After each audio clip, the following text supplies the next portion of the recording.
আসসালামু আলাইকুম ভিউয়ার্স, রেহেনা রান্নাঘরের পক্ষ থেকে ঈদ উল ফিতরের শুভেচ্ছা। ঈদ মোবারক। আজকে আমি আপনাদের একটা দারুণ মজার রেসিপি বানিয়ে দেখাবো। আজকে আমি রাজকীয় স্বাদে পায়েস বানিয়ে দেখাবো। এখানে পায়েস বানানোর জন্য আমি 2 মুঠা চাল নিয়েছি। চাউলগুলোকে আমি ধুয়ে একটা ছাকনাতে রেখে আমি পানিটা ঝরিয়ে নিয়েছি। তাহলে চলুন কথা না বাড়িয়ে কিচেনে যাওয়া যাক। চুলায় আমি পাতিল বসিয়ে দিয়েছি। আমি এবার দিয়ে দেবো গুঁড়ো দুধ। এখানে আমি 1 কাপ গুঁড়ো দুধ দিয়ে দিলাম। এবার দুধটাকে আমি ভালো করে পানির সঙ্গে মিশিয়ে নেব। আমি এখানে 1 লিটার পানির সঙ্গে 1 কাপ আমি গুঁড়ো দুধ দিয়ে দিয়েছি। এখানে আমি প্যাকেটের দুধ নিয়েছি। আপনার এখানে 1 লিটার দুধ আছে। আমি এবার দুধটাকে দিয়ে দেব। 1 মুঠা চালের জন্য আপনার 1 লিটার দুধ, 2 মুঠা চালের জন্য আপনার 2 লিটার দুধ। আপনি চাউলটা যত কম দিবেন আপনার পায়েসটা খেতে ততই মজা হবে। আমি দিয়ে দেবো 1টা তেজপাতা, 3টা আপনার সাদা এলাচ। আমি এবার ভালো করে দুধটার বলক উঠিয়ে নিয়ে ফিরে আসতেছি। দেখুন দুধটার আমার কি সুন্দরভাবে বলক উঠে গেছে। এবার আমি চাউলগুলা দিয়ে দেব। আমি দিয়ে দিলাম চাউল। এত মজার পায়েসটা রান্না করতে হলে আপনাকে চুলার কাছে অনবরত দাঁড়িয়ে থাকতে হবে।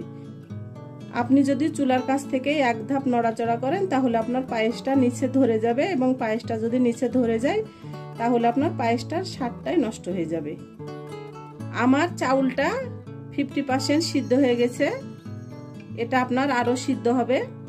আমি এখানে চিনি গুঁড়ার আতপ চাউল নিয়েছি, একেবারে 1 নম্বর। এটা আপনার চিনি গুঁড়ার আতপ চাউল। আমার বাসার পাশে মিল আছে, সে মিল থেকে আমি চাউলটা নিয়ে এসেছি।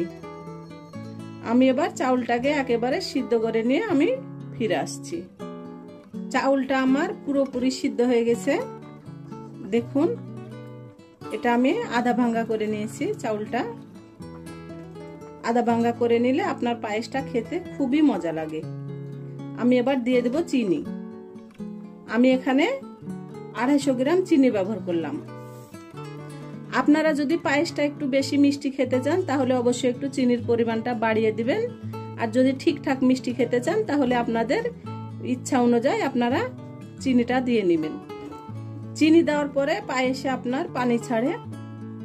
আমি আর একটু নেড়ে চেড়ে পায়েসটাকে নামিয়ে নেব।